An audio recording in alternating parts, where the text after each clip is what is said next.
Polda Metro Jaya membentuk tim khusus pencari fakta dalam kasus kecelakaan yang menewaskan mahasiswa UI Muhammad Hasya Atalasya Putra. Pembentukan TPF buntut dari penetapan almarhum Hasya sebagai tersangka.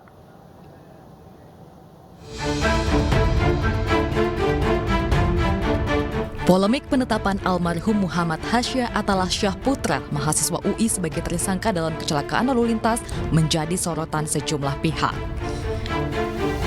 Kapolda Metro Jaya Irjen Pol Fadil Imran mengatakan pihaknya akan membentuk tim pencari fakta yang terdiri dari internal maupun eksternal kepolisian. Adapun tim eksternal akan melibatkan pakar transportasi hingga pakar hukum. Sementara tim internal akan terdiri dari bidang hukum Mapolda Metro Jaya hingga Direktorat Lalu Lintas Polda Metro Jaya. Dari fakta-fakta nanti akan kita tindak lanjuti. Semoga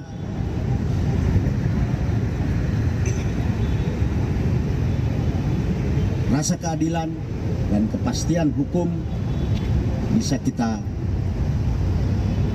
peroleh di dalam langkah-langkah tersebut. Muhammad Hasya tewas dalam kecelakaan yang terjadi pada 6 Oktober 2022 lalu. Ikatan Alumni Universitas Indonesia menilai ada kejanggalan di balik penetapan status tersangka Hasya. Kecelakaan yang menyeret salah satu pensiunan polisi sebagai terduga pelaku itu membuat tim kuasa hukum keluarga Hasya mempertanyakan proses penyelidikan oleh pihak kepolisian.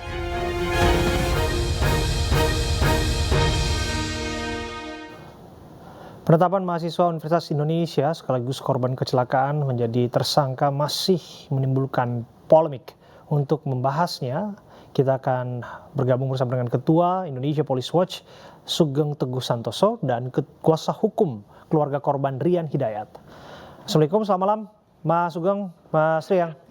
Selamat malam Mas Abraham dan juga Mas Rian ya. Iya, saya ke Mas Sugeng ya. Mas Sugeng, bagaimana Anda menilai inisiatif dari Polda Metro Jaya untuk membentuk tim pencari fakta, sekalipun disebutkan di dalamnya adalah orang-orang internal Polri? Pertama ya, tindakan upaya untuk merespon dan mendengar suara dan keluhan masyarakat ini harus diapresiasi ya Mas Abraham. Artinya respon positif. Ini adalah respon positif untuk memberikan rasa keadilan. Nah, tim pencari fakta ini kan bukan tim pro justisia ya. Tim pencari fakta ini saya rasa hasilnya berupa rekomendasi setelah mempelajari kerja penyidikan dari penyidik laka lantas tersebut ya, apakah terdapat hal-hal yang perlu dievaluasi atau perlu diberikan satu catatan ya. Ini jadi seperti itu. Nah, dari pengamatan IPW ini ya, penetapan tersangka itu sudah pasti sangat mencederai rasa keadilan dari korban ya. Korban menjadi mengalami yang namanya double victim.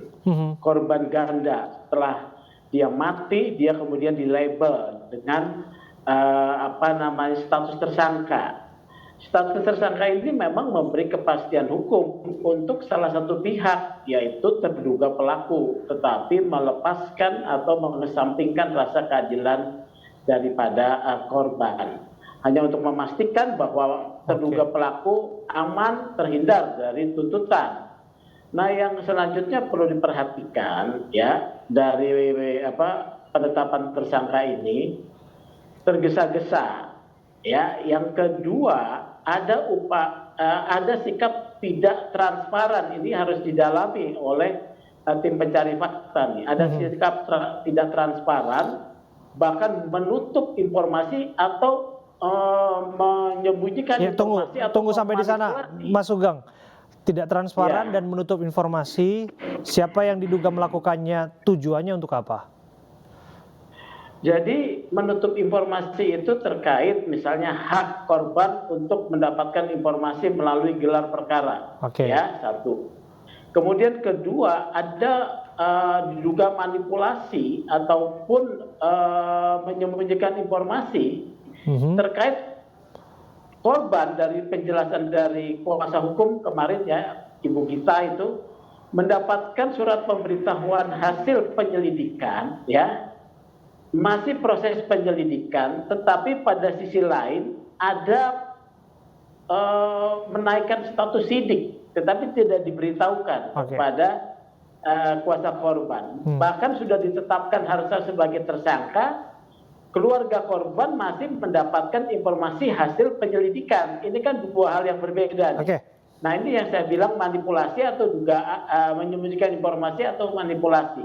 Nah, ini harus didalami. Serta satu lagi, Mas, ya, sebab kematian. Ini penting nih, sebab kematian. Apakah Hasa sebab kematiannya terlindas kendaraan tersebut atau hanya terbentur aspal? Kalau ada intervensi matinya Hasa karena terlindas kendaraan, ini harus ditinjau dari sisi hukum pidana sebab kausalitas, ya, kausalitas. Jadi ada peran pihak lain yang menyebabkan matinya korban. Masa ini diabaikan saja, ya, seperti itu dulu. Ya. Saya ke Mas Rian. Mas Rian, betul demikian. Setidaknya ada dua hal. Keluarga tidak dapat informasi utuh mengenai peristiwa yang terjadi. Kemudian keluarga juga mengalami dalam tanda kutip upaya yang dipersulit untuk mendapatkan informasi. Betul demikian? Baik, terima kasih sebelumnya. Pertama, perlu saya jelaskan bahwa penetapan tersangka itu kami tidak pernah dapat ya. Tidak pernah dapat. Bahkan lebih parahnya itu setelah konferensi pers di tanggal 27. Jadi sekitar jam 9 malam, klien kami, ibu dari almarhum, didatangi dari pihak kepolisian jam 9. Itu sempat menghubungi kami, tolong.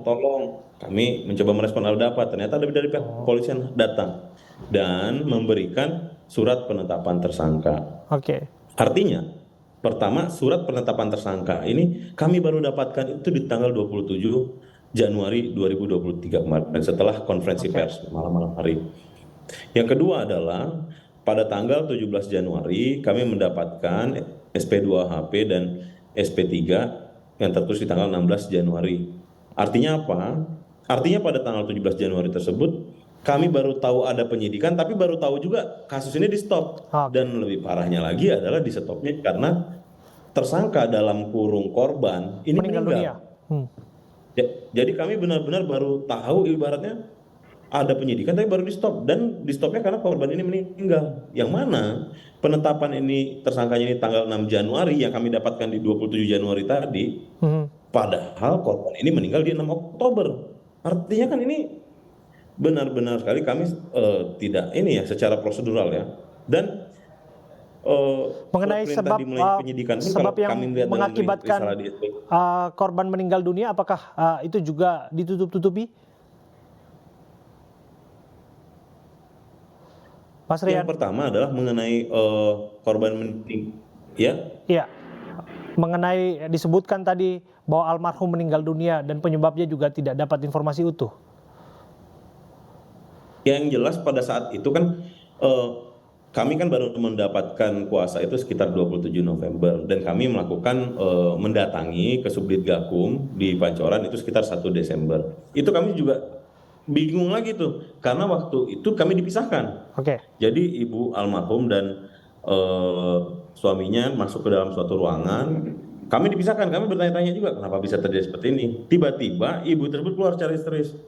Keluar, kasusnya sepertinya lemah. Barulah kami masuk. Ada apa nih? Segala macamnya. Akhirnya kami baru melihat. Nah, di situ pun artinya kondisinya memang banyak hal prosedural sebagaimana yang disampaikan Pak Sugeng tadi itu memang ada seperti itu. Saya mau pastikan juga. Kami dengar ada intimidasi yang dilapatkan oleh pihak keluarga dari entah itu sekelompok orang, oknum-oknum dan lain sebagainya dalam pengungkapan kasus ini ke publik, ke media, apapun namanya. Bagaimana Anda menjelaskannya? Apakah nilai kebenaran di sana? Ya, saya pernah mendapatkan informasi dari klien kami bahwa memang benar ada yang pernah mendatangi rumahnya ingin masuk seperti itu. Bahkan itu cukup membuat klien kami takut ya, histeris seperti itu.